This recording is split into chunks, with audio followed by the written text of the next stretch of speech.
ఇక మరిన్ని డీటెయిల్స్ లాస్యనందిత నివాసం నుంచి ధనరాజు లైవ్ ద్వారా అందిస్తారు. ధనరాజ్, లాస్యనందిత ఇంటి దగ్గర పరిస్థితి ఏంటి?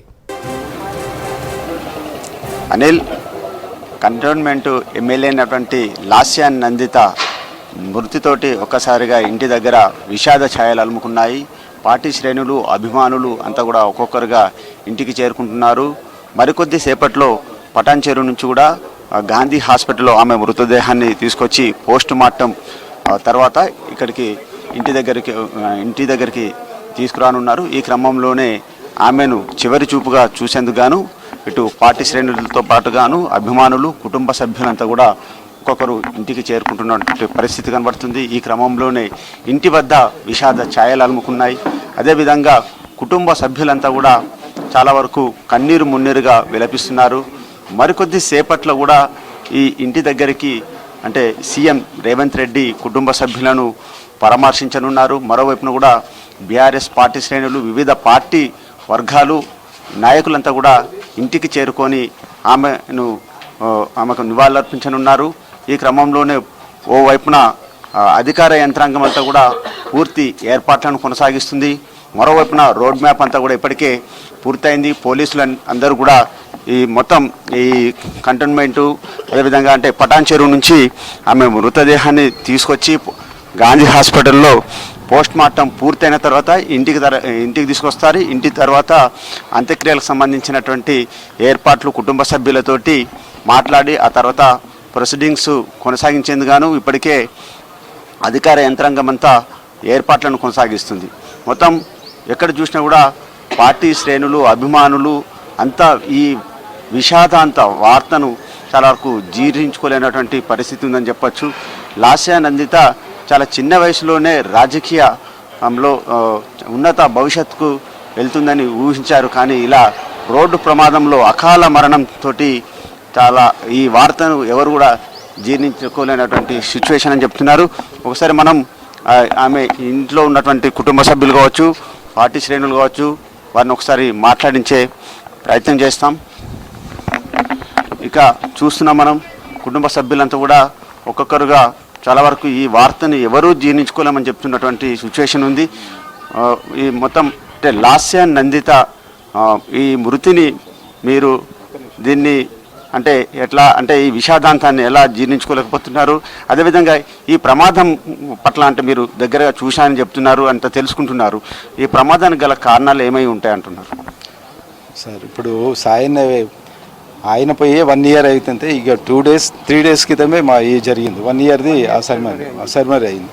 అదే మేము జీర్ణించుకోకపోతున్నాము. మళ్ళీ తర్వాత ఈ విషయం జరిగిందని మేము 2-3 డేస్కి ఇది జరిగింది. ఇప్పుడు మేము టీవీలో చూసిన తర్వాత వీళ్ళు అది తెలంగాణ ఇక్కడికి వచ్చేసినాము. క్లియర్గా మాకు తెలియదు అది అసలు.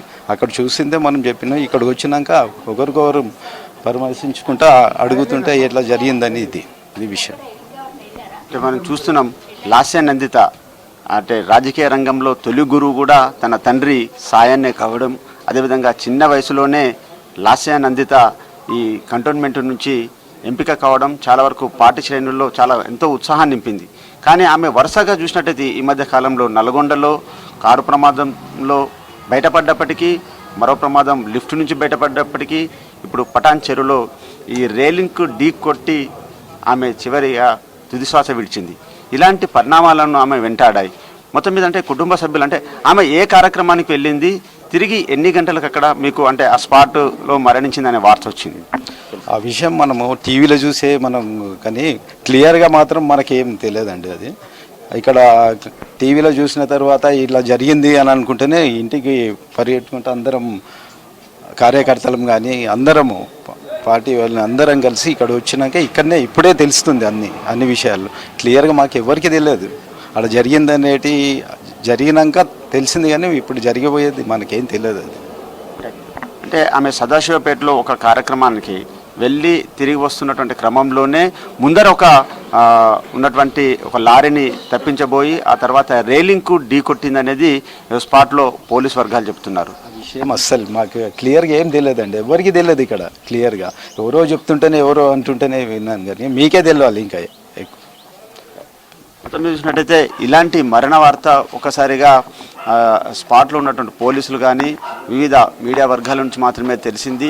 ఈ వార్తను తాము జీర్ణించుకోలేకపోతున్నాము, మొత్తం చాలా వరకు దిగ్భ్రాంతికి గురయ్యామని మాత్రం ఇటు కుటుంబ సభ్యులు పార్టీ శ్రేణులు చెప్తున్నటువంటి పరిస్థితి ఉంది. మరోవైపున చూసినట్టయితే మరికొద్ది సేపట్లో లాస్యానందిత మృతదేహానికి పోస్ట్ మార్టం నిర్వహించిన తర్వాత ఇక్కడ కంటోన్మెంట్లో కార్ఖాన్లో ఉన్నటువంటి స్వగృహానికి ఆమె మృతదేహాన్ని ఇక్కడ నివాళులర్పించేందుకు గాను పూర్తిగా ప్రభుత్వ యంత్రాంగం ఏర్పాట్లు కొనసాగిస్తుంది. ఇప్పటికే పోలీస్ బందోబస్తును నిర్వహిస్తున్నారు. రూట్ ఆఫ్ ప్లానింగ్ యాక్షన్ కోసం ఇప్పటికే ట్రాఫిక్ అంతా కూడా క్లియర్ చేయడం జరుగుతుంది. ఇక మరికొద్ది సేపట్లో ఇటు గాంధీలో పోస్ట్ మార్టం పూర్తయిన తర్వాత కుటుంబ సభ్యులు చివరిగా ఆమె నివాసంలో ఆమెకు కన్నీటి వీడ్కోలు పలికి ఆ తర్వాత అంత్యక్రియలకు సంబంధించినటువంటి ఏర్పాట్లన్నింటినీ ప్రభుత్వ యంత్రాంగం అంటే కుటుంబ సభ్యులతో మాట్లాడి ఆ ఏర్పాట్లను కూడా కొనసాగిస్తారు. ముఖ్యమంత్రి సీఎం రేవంత్ రెడ్డి కూడా ఆమెకు నివాళులర్పించనున్నారు. ఈ క్రమంలోనే వివిధ రాజకీయ పార్టీ శ్రేణులు నాయకులంతా కూడా ఒక్కొక్కరుగా ఈ కార్ఖాన్లో ఉన్నటువంటి ఆమె స్వగృహానికి చేరుకోనున్నారు. దానికి ఇలాంటి క్రమంలో ఇంటి వద్ద మాత్రం తీవ్ర విషాదం నెలకొంది. అనిల్.